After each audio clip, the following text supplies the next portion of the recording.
TCU. 9-4 last year. TCU is sort of the ink blot test of this entire freaking conference. Yeah. And I've said this about other teams in the past. It feels to me like it very much applies here for TCU in 2026. How you feel as a person about TCU this season probably says more about you than it does about them. Okay. And what I mean by that is if you tend to focus on things like line play, the potential for younger players to develop, that sort of thing, if that's your jam, then TCU is your jam. If you think about things like, hey, how is that transfer quarterback going to translate from FCS? Or how is the pass defense going to be this season? Then you're a little bit more leery. Yeah. Then you're seeing the goblin in the ink blot. Vegas has it at 6.5 as the over-under, which I think represents this dilemma quite well. They're not really sure where TCU's at either. I think there will be an emphasis on the obvious winnable games, and there is certainly some runway initially that we can discuss here. Yeah. But on October 3rd, they're at home against BYU. In November, they're on the road at Arizona. They play K-State, Utah, and Texas Tech to close it out. I could see a swing game somewhere along the lines, but this is a game, in particular, that BYU game on October the 3rd, that's going to tell us so much about TCU and is going to set up the remainder of this season. Agreed. In truth, we may not know until that BYU game which side of the ink blot you should be on. We might not have any idea until they get that measuring stick game. But after that one, and certainly as we get into November, that's when things start to roll downhill a little bit quicker, and it's going to get real here for TCU. So where are you at in that conversation? I feel like I'm talking in circles here, but You're okay. I'm genuinely on the horns of a dilemma with how I feel about the Horned Frogs, just because there is a lot to like. There is also, I think, a lot to be skeptical of. I think it's just a Jaden Craig thing, right? Yeah. If Jaden Craig, who was very, very good at Harvard, different level, if he gets into the rhythm of succeeding in the Big 12, the speed of the Big 12, the comfort of an offense with more around him at TCU, and it's not a new coordinator for just him. It's a new coordinator for everybody. It's Gordon Sammis. Gordon Sammis, yep. Who did an amazing job at UConn with Jim Mora last year. Really great. And I think their quarterback, Joe Fagnano, like 28 touchdowns to 1 pick. Yep. So he was good. He was really good up at UConn. He was very, very good. And just the underlying stats with where UConn was last year. Now, the UConn schedule is different from the TCU schedule, but it checked a lot of boxes in terms of, we talk about the precision needed to succeed on a high level in a tough conference like the Big 12. That's encouraging to me.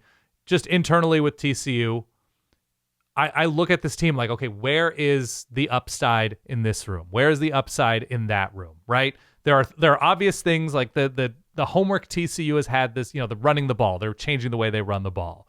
Their pass defense, which a lot of it has to do with a pass rush that needs to improve. The full 5 on this offensive line is still up in the air. Center, I think, is still a battle. You got to find your center. So there's a lot of things internally. I want to know, like, who is that, like, unguardable receiver in the way that, like, Quentin Johnston was, right? Was that his name? Right. Quentin Johnston? I'm old. I forget all my names. Went to the Chargers. Yes. Haven't heard of him since, but right. Yeah. I think up front they're probably at a decent starting point, but they replace a good amount. I think the line is better. I think the line's better. I think it's deeper. I think that should help Jaden Craig. It should certainly give him some cover and open up the run game. I'm pretty crazy about Jeremy Payne this year. Sure. Their running back. That's reasonable. I think it looks like he could have a really nice season in this new offense. He's not so much of a north-south type of runner, definitely someone who likes to get in space. And you could do all sorts of creative stuff with him if you're Gordon Sammis, especially if you're running more out of the pistol, which is something that I think if you're wondering as a TCU fan, new coordinator, what is this going to look like? More under center, more pistol, more tight end usage, hopefully as a result, a better run game and offensive line. And if you're doing it right, fewer turnovers, because that was the thing. By the way, on that point, and I'll kick it back over to you. I don't mean to hijack your side of the conversation. Josh Hoover is out by his own volition. He decided to transfer up to Indiana. Who could blame him? That's how Jaden Craig got the nod to come down from Harvard.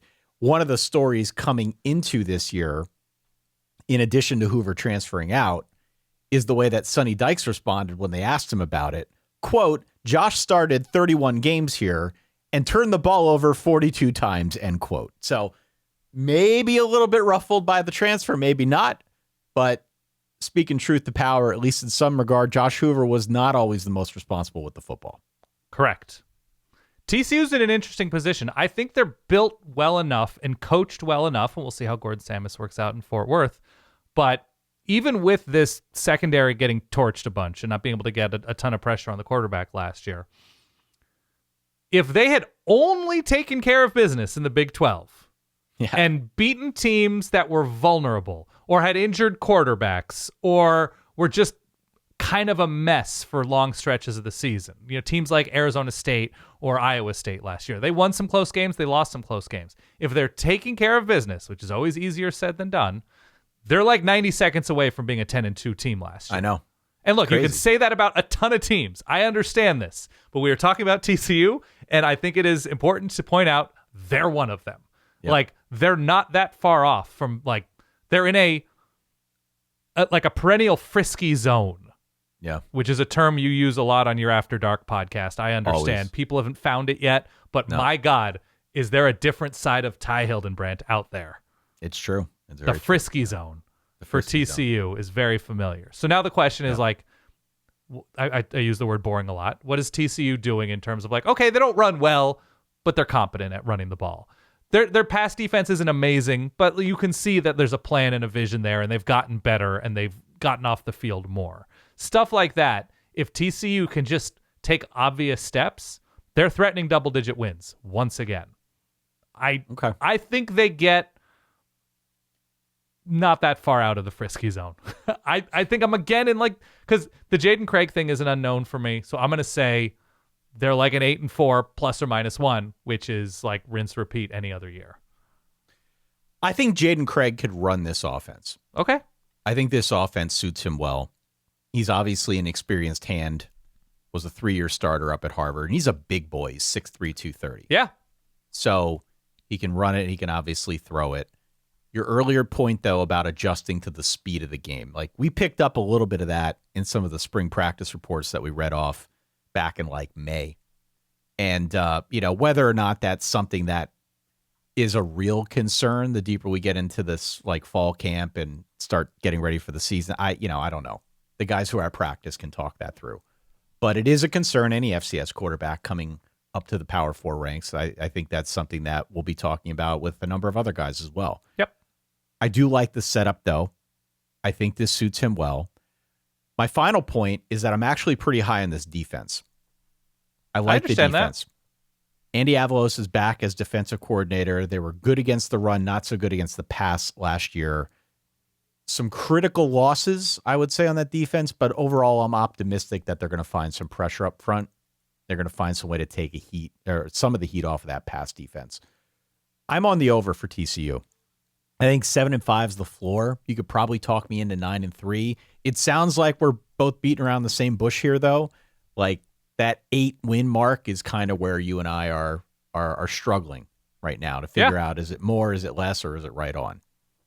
Yeah, look, a 10-win team in a conference that has this many teams that seem to be bunched together means not doing anything catastrophically bad in some element, having transfers work out, and winning many more 50-50 games. Like, what did Houston go last year in one-score games? Something crazy, like 6-1? Right. Yeah. They went 6-1. Connor Wigman was clutch in fourth quarters, beating teams that they very well could have lost against, teams like Arizona, who had a terrific defense last year. So if you were going to say what is the difference between 8-4 and 10-2 for TCU, it's just stacking little things.